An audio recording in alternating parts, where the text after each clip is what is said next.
Let's just get started. Let's get Maybe, started. Let's don't okay. keep people forever. Yeah, let's get started.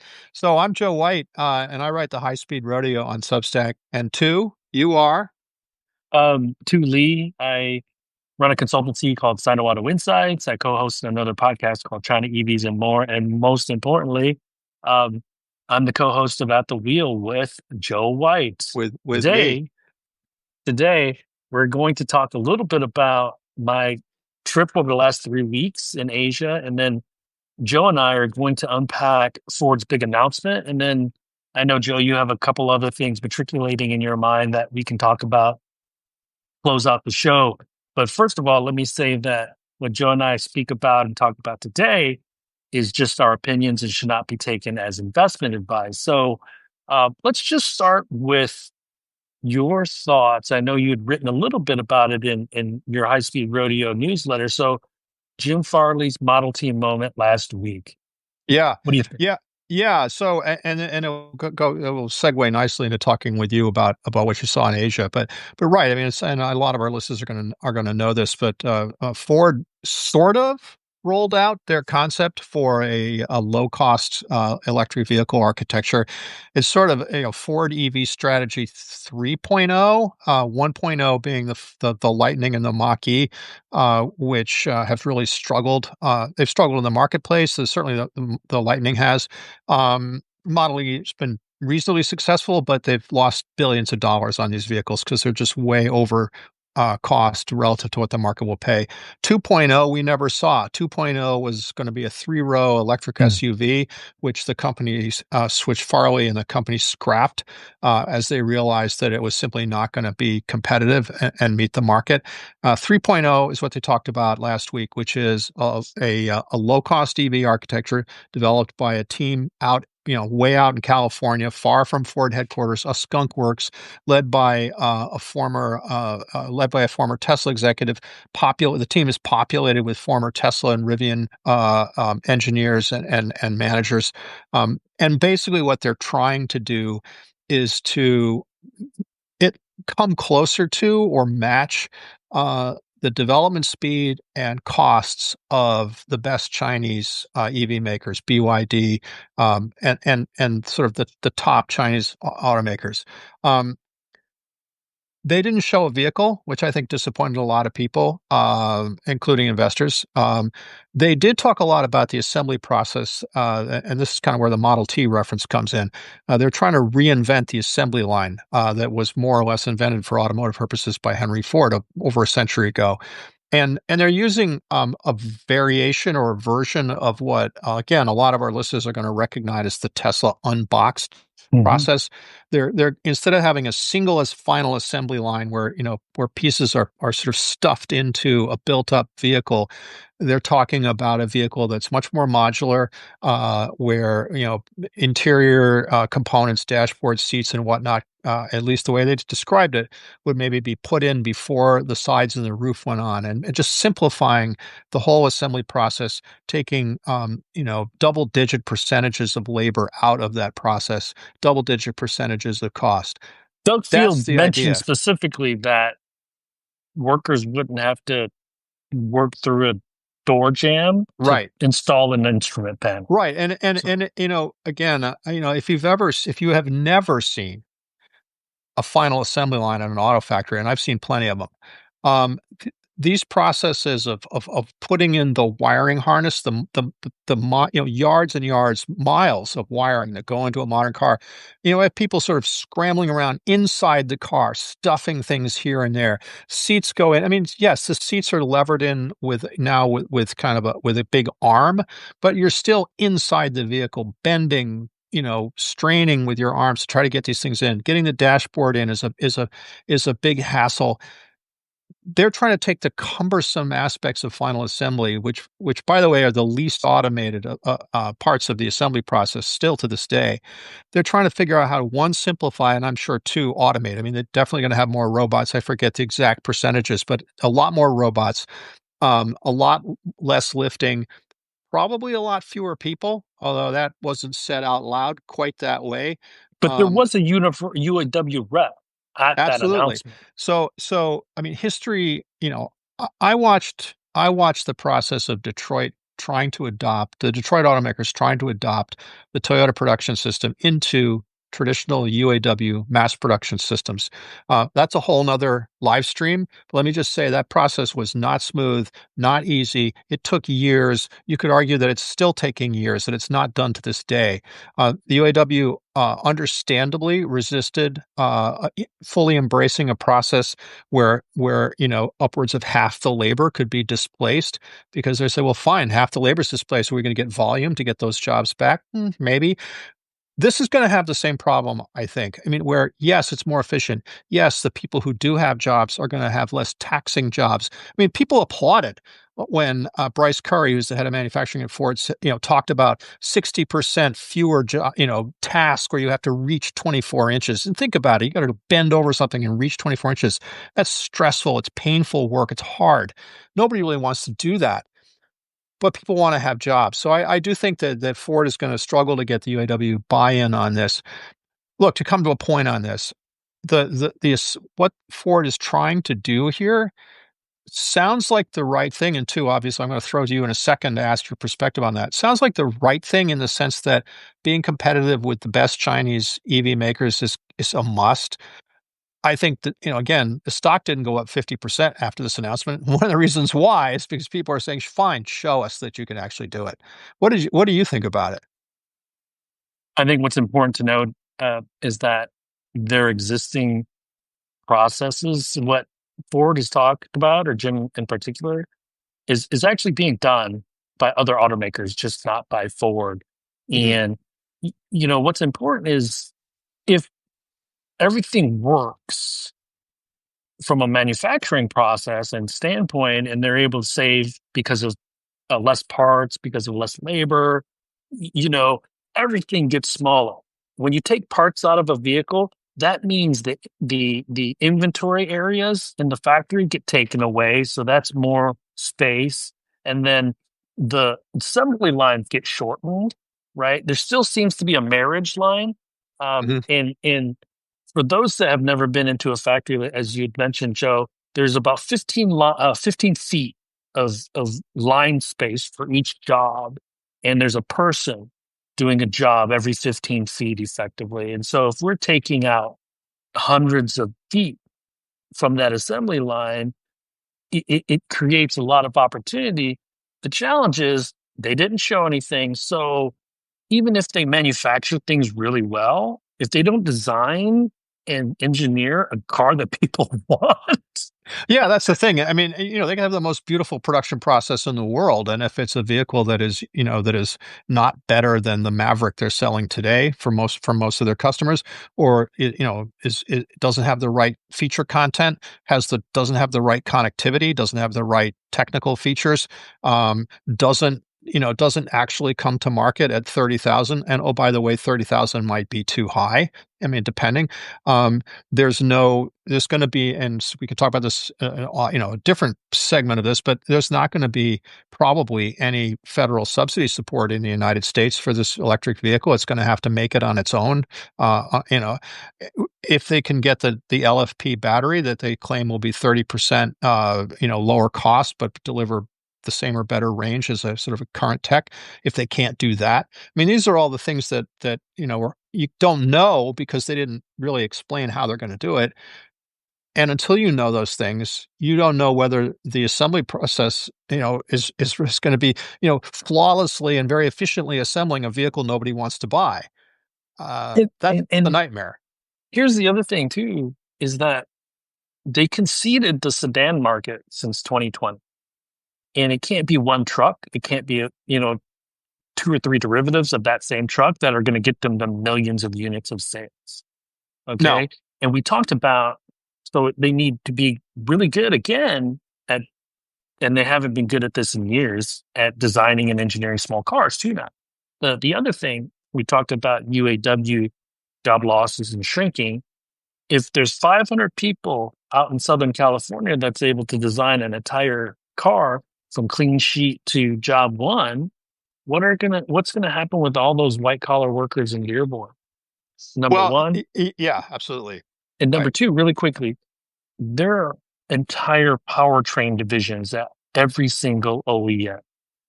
If we go to an electric motor, and let's say there are segments of the world where they can still ship ICE vehicles, but that powertrain division's got to shrink. If they're really successful at this building small EVs, then for sure that powertrain division is going to shrink, right? Well, sir, you think the production. I mean, if the EV is a if the EV is successful enough to displace a certain percentage of combustion engine vehicles because customers basically see them at parity, except the EV doesn't burn gas. Yeah, I mean, I think those are all and those are all factors that were not really clearly addressed or even addressed at all. Jim Farley, in a different context, has talked about. I mean, you mentioned the white collar workforce, the engineering and salaried workforce. Jim Farley has talked about the potential for artificial intelligence to displace, double-digit percentages of those people at Ford. So, I mean, again, history. Henry Ford said history is more or less bunk, and in certain ways, he's right. You can't always look in the rearview mirror.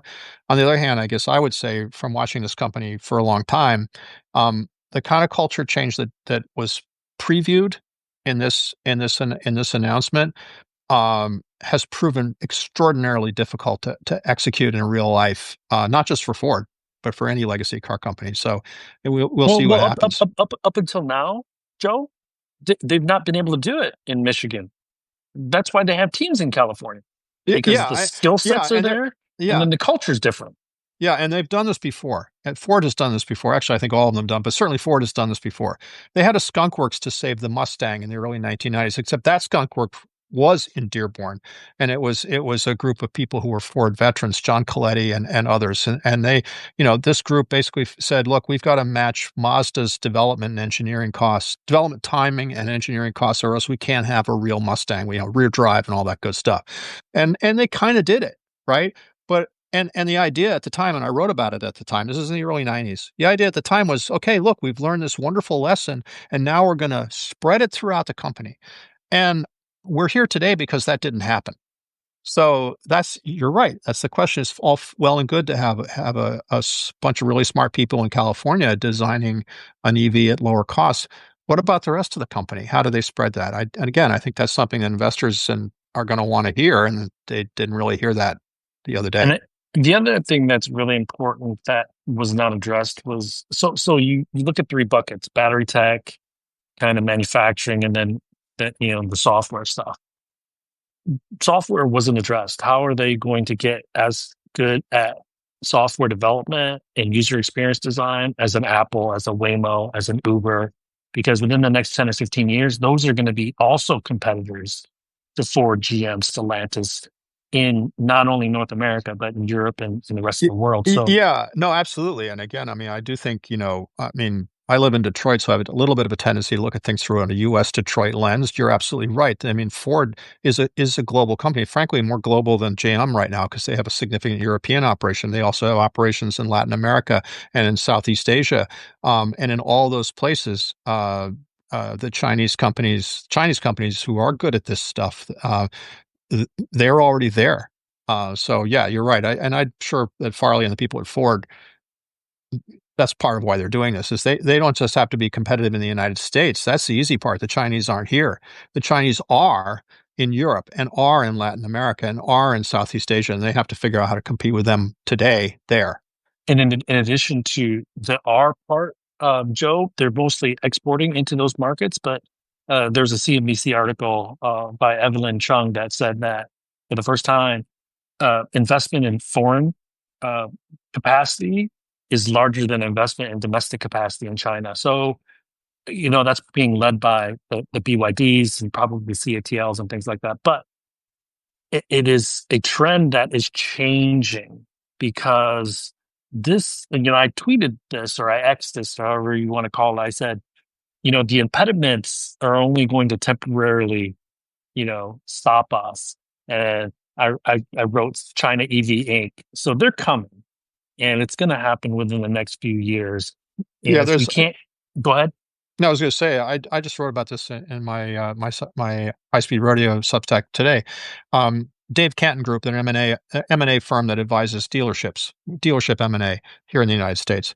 And they said that a lot of their clients or potential clients expect Chinese automakers to be here within a year. Now, that's kind of optimistic. I don't think that's going to happen necessarily, but the fact that the people who that group talks to believe that, I think is telling, right? It is the idea that the moat is going to keep the Chinese, whatever tariff mode or political mode is going to keep the Chinese automakers out of this market forever.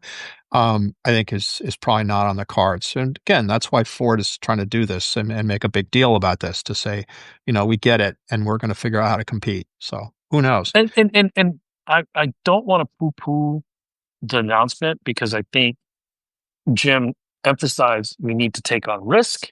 We need to do things differently. So I applaud all that stuff. I really do. And when you look at GM and Ford's announcements recently about LMR, about some of these advancements that they're trying to integrate into the current system, again, I applaud them. But to your point, it's about execution and it's about a small part of the team is doing this. How are you going to change the entire company in order to be more user focused as opposed to product focused? Because one of the things I wrote in today's newsletter was when you think of Ford, what's the first thing you think of? You probably think of the F-150. Hmm. And I don't know if that's a winning formula for them moving forward. So, Yeah, it outside of North America, no. And with everyone in North America, no. I mean, it's a super franchise. I think it's going to survive for a long, long time, but yes. it's not all they can do. And if it is all they can do, they're a different company that's much smaller. Hey, let's switch and let's talk about what you saw on your summer vacation. You tell us where you were. You were everywhere.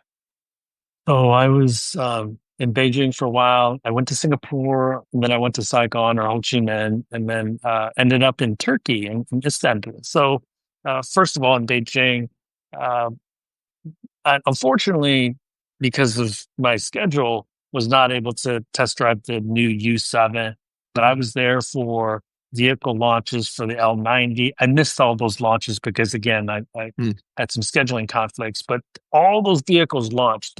The L90, Anvo L90, the Xpeng G7, the Li Auto i8. So I did go into the retail stores and check out the U7. I checked out the i8 again. I'm jealous because they're not here as a consumer, as someone who works hard like you do and for your money. We want the best things for we want that value. Mhm. And that is literally where all the value is coming from. We look at some of the products that are coming out in the United States and we could get there, but we're not there yet. And China has all that stuff.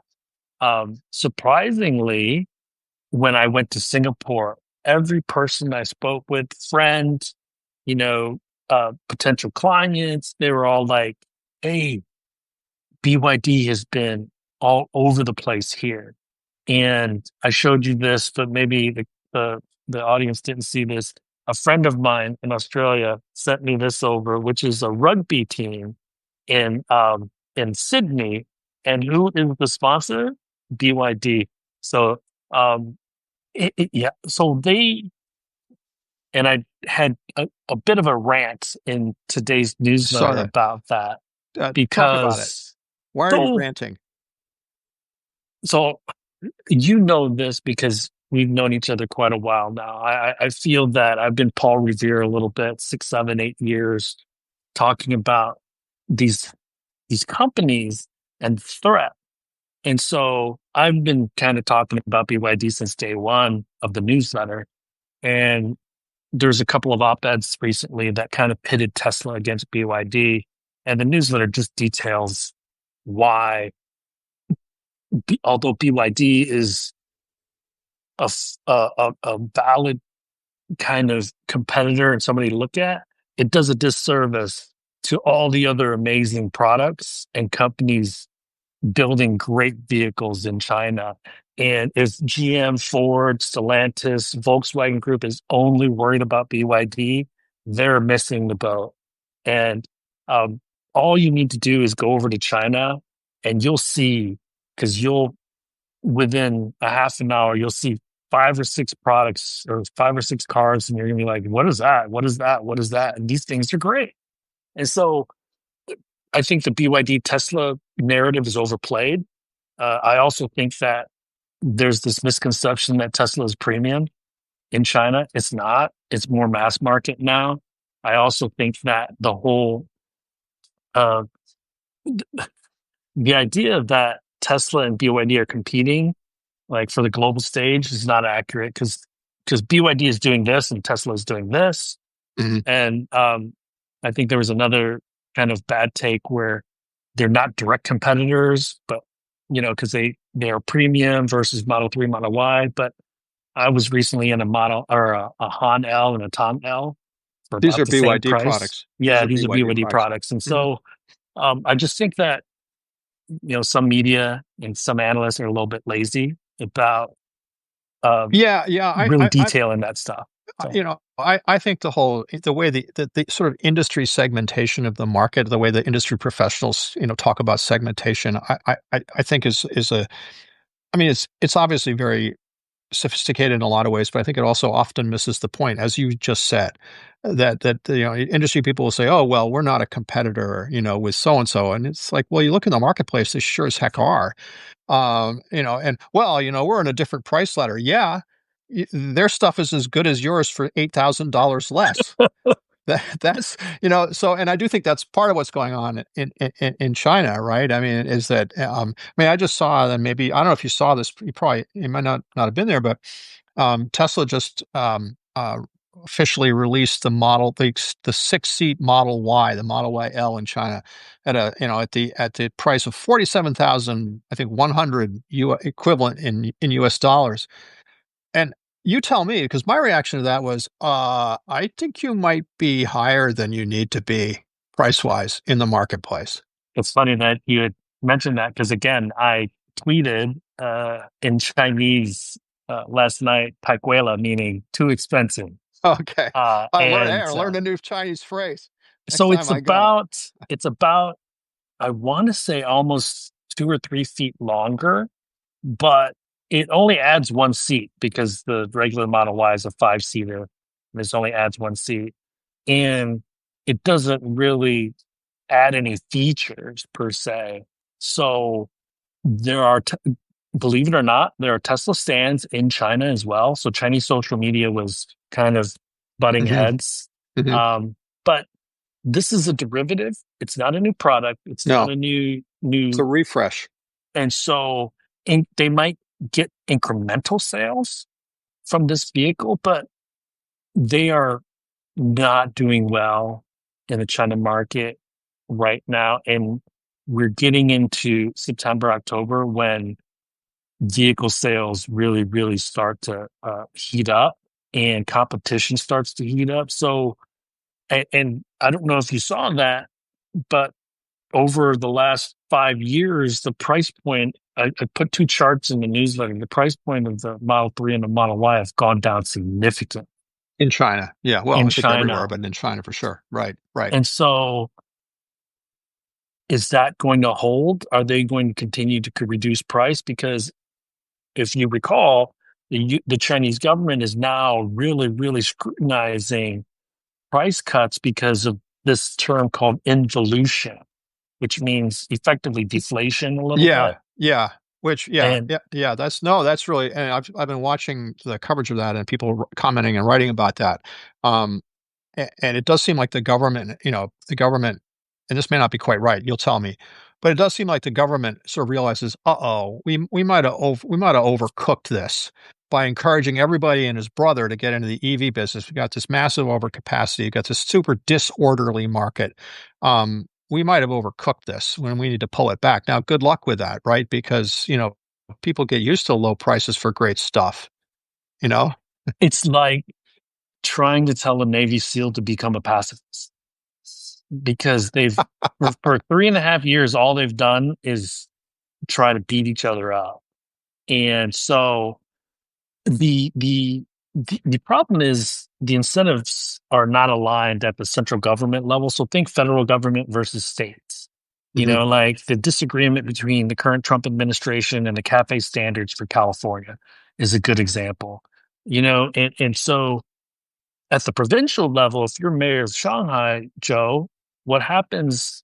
You get promoted if tax revenues increase, if the number of jobs increases. So Right. you're incentivized to pump those numbers up. Absolutely. And it Right. creates zombie companies, unfortunately. And we've reached that point where the central government now feels like they need to at least um, make official statements about paying suppliers on time, about not investing in any more capacity, about not cutting price because we're creating companies that might not ever be profitable.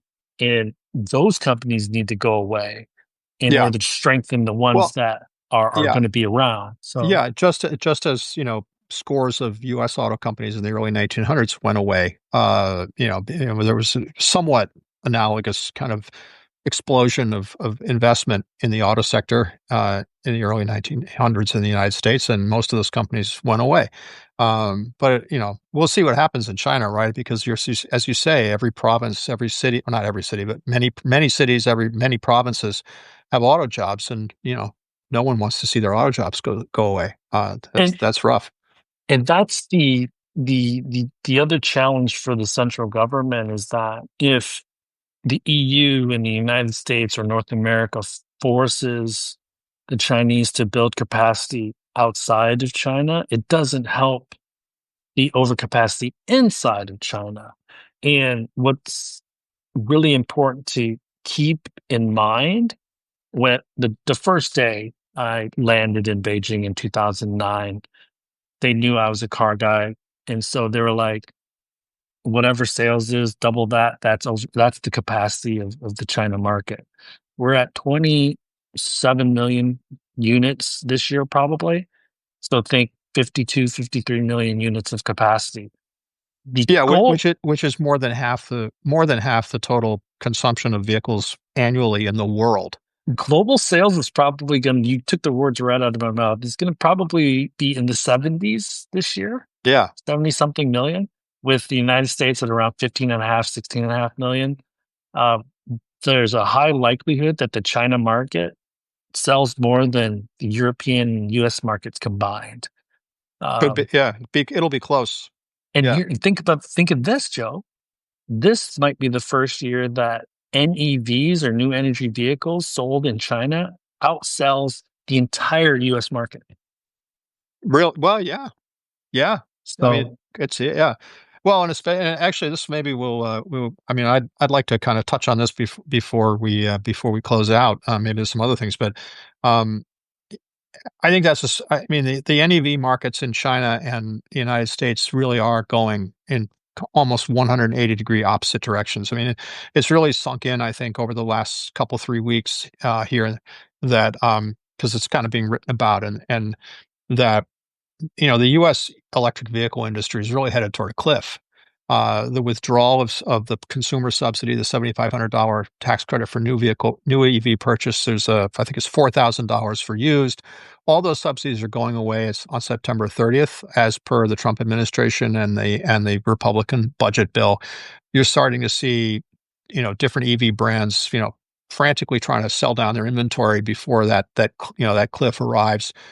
Um, Even I think potentially even more significant for the EV industry is that the Trump administration has effectively canceled fuel economy regulation, and that means that the credits that Tesla, Rivian, Lucid sold to subsidize, to basically subsidize their money losing operations. Tesla makes profit, but to subsidize their operations, that business is basically going to get, I don't know if zeroed out is exactly right, but close to it, because the legacy automakers don't have to buy the credits for the foreseeable future. not only So, that, they're going to, in the short term, double down on building more trucks. and they're going to double down on building more trucks. Rivian, in a court filing that I saw this week, said that they've got $100 million worth of emissions credit deals that they can't close because the Trump administration, NHTSA, the Department of Transportation, basically won't do the paperwork that's required to make those deals happen. And because they're just like, enforce those rules, forget about it. We're not going to bother. So I do think that in the United States, the EV industry is suddenly in you're on your own mode. You know, it was always like, well, someday they can do without subsidies and they'll sell on their own merits. That day is pretty much arriving at the end of next month. And I think it's going to be interesting. I'm probably understating it. It's going to be challenging to see how that works. Right. Whereas in China, I mean, the government seems like they talk about ratcheting down EV subsidies, but they don't actually ever really do it. And EV sales just keep growing and growing and growing and growing, right? So the that bill will come due soon. I think through 2025, there's still going to be an intense competition in the China market, but I think you'll start to lose momentum in early 26, probably right around the time Chinese New Year happens, because a lot of sales are being pulled into 2025 because of I think companies are all getting to the point where they're like, no mas, no mas, no mas. Yeah, And yeah, yeah, so it is just, who would have thought this? And shame on Rivian and Lucid for not being able to move faster, not to being able to get new products on the road. Because, like, if Rivian and Lucid continue to move this slowly, even though they build great cars, I love both the Air, I love mhm. the Rivian R1, but man, if they're moving this slowly, they're not going to be able to compete with GM and Ford, let alone the Chinese companies. No, I agree. I mean, and look, I mean, GM and Ford. I mean, people kind of dismissed as kind of old hat and fuddy duddy the sort of the argument that they both made in various ways over the last few years of like, look, our combustion engine business is our truck business in North America. We don't want to get rid of that because that's basically funding our EV development. And environmentalists would get down on them, like, well, why aren't you moving faster? Well, you know what? It's now now that the federal support for electrification is being effectively withdrawn, that is the way that those legacy companies are going to be able to. And by the way, it's not going to be easy, but at least they have some cash flow there to fund sort of staying in the game, as we just discussed with Ford, and GM is doing its own versions to stay in the game with EVs. Whereas I think a pure EV company like Rivian, basically their combustion unit is Volkswagen, right? Volkswagen is their partner, and combustion sales of Volkswagen will subsidize Rivian's survival if that's what it comes to. Let's Uh, take this a step further, Joe, because we need to separate the D2 now, because Stellantis has Leap motor technology that right. they kind of can piggyback on, and Volkswagen outside of the US market, because in the US market, to your point, they're using Rivian Mhm. technology. Yeah. Outside of the United States, they're using XPeng. Right. And on top of that, XPeng is developing its own silicon. So there's a high likelihood that Volkswagen, at least for the rest of the world, not in the United States for now, is going to use XPeng silicon to drive its intelligent driving system. So there's all these things going on at the partnership level, non-US Yeah. entities. And that creates likely a disadvantage for the GMs and Fords. Although, if they can sustain the sales volume and switch over to EVs in a um, efficient way, then maybe they don't reach that huge trough that we fear is going to happen to their sales.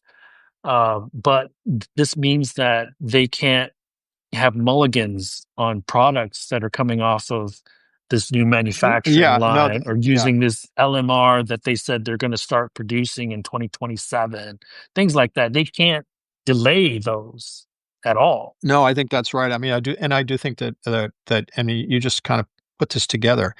I do think that as you see, in the United States, this EV subsidies going away, potentially in other markets, EV subsidies, being reduced because of just the fiscal pressure of that. In China, sort of the pressure that the government is saying is like, we can't have this crazy disorderly market. I do think that the obvious or an obvious way forward is partnership.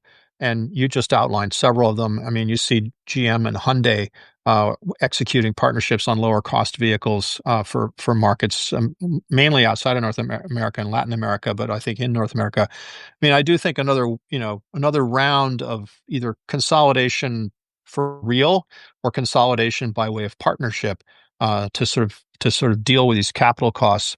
Um, that could be the thing that we see next. Because just carrying on as business as usual, I mean, to bring it back to Ford, I mean, Ford has this much right. Business as usual isn't going to cut it. And especially not when billions of dollars of your cash flow are being drained off to fund tariffs.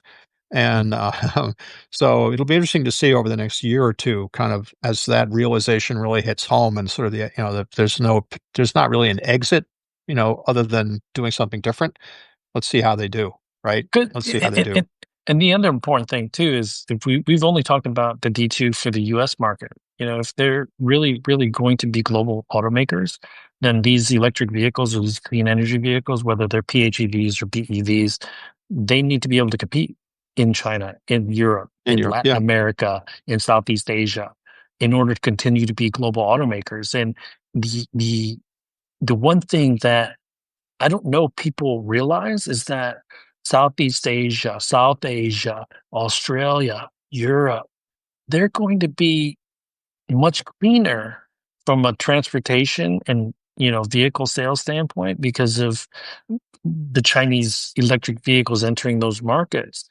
They're going to be ahead of the United States. That's something we're okay with. You know, uh, Yeah, well, I think the answer to that for most people would be no. And then how do you deal with that? I mean, do you yeah, how do you deal with that? It's going to be really challenging because and And the other thing that's really important is that, I think I might have mentioned this in a newsletter a couple weeks ago, that is that the USMCA is kind of blown up. And now Canada potentially be a competitor. Mexico could potentially be a competitor. They are currently because, I mean, Trump has them in a holding pattern, but if the USMCA doesn't get band-aided back together, then Canada is going to start importing Chinese cars and selling them to their consumers. And we're just going to be surrounded. But also, I think what's important is that people now in the United States see these cars as well, and I don't know that they can hold off the appetite for more affordable vehicles, even if they're not coming from U.S. automakers. So. no, I think that's right, and that's something I'm certainly going to be watching as we go forward. I mean, again, there's a lot of talk, over the last several months about, and I know you've heard it, I've heard it, a lot of talk about affordability when the average car is close to $50,000, which is a luxury car in most people's books. You're not running a mass market industry at that point. You're running a luxury good industry, but the industry is sized and scaled for a mass market. So what do you do? Which we aren't going to solve on this live stream, but I think it's something for people to think about as we go forward. So yeah. Two, anything else from your newsletter you want to talk about before we let people get on with their day and hopefully come back and hear us again sometime? I think one of the amazing things that I put up in today's newsletter was the 9 million swaps that Neo has made. Battery Um, swaps. yeah, battery swaps. I think that's an amazing number. But what about you? Anything from High Speed Rodeo? Yeah, well, I don't want to write about trade all the time, but I will point out, in case any of our viewers missed it, two things. One, the trade deals that Trump announced with Japan, the European Union, and South Korea, those aren't deals yet. The tariff, the 25% and plus or minus tariffs that those trading blocks are dealing with, they're still there. The automakers in those countries aren't shipping vehicles to the United States or cutting the shipments because they're waiting for the paperwork to Right. get their 15%, which by the way is still high, but it's not 25. So that's a problem. And secondly, the Trump administration issued a barrage of new tariffs that my old colleague at Reuters, David Shepperson, wrote about. that hit, among other things, the steel used in EV motors, and exhaust components. So everywhere the poor auto companies turn in the United States, we're trying to assemble in the United States, their input costs are going up and up and up. And I mean, this just because there are a few press releases in the White House, this problem is definitely not fixed. So I'm going to be watching that as we go forward. So the pressure, so effectively the pressure to increase price from the automakers is Absolutely. much higher, but we're already at an Yeah, unprecedented price right. Yeah, for the prices vehicles. are untenable for a lot of people, and yet the cost pressures absolutely not lifting. And the president, with all due respect, can tell the auto companies to eat these tariffs, but they're not gonna. And again, model year pricing, 2026 model year pricing is around the corner. It's actually probably being rolled out as we speak. So I'm going to be looking to see what happens with those, and whether the auto companies can get some of that back, and how they're going to do it. So yeah, uh, That's all I have, man. So I that's think all I have. I know that I just got off vacation, and you're on you're on permanent vacation, but I'm retired, so yeah, that's not even a thing for me. But yeah, we'll come back, and we'll come back soon. And as soon as you get back on the Eastern time zone, yeah, and I want to let our audience know that we'll try to be more consistent. And apologize for swapping from Tuesday to today, but hopefully we'll be back online live in the next couple of weeks. So please stay tuned, and we'll talk to you soon. all right, See you, cheers, Joe. bye.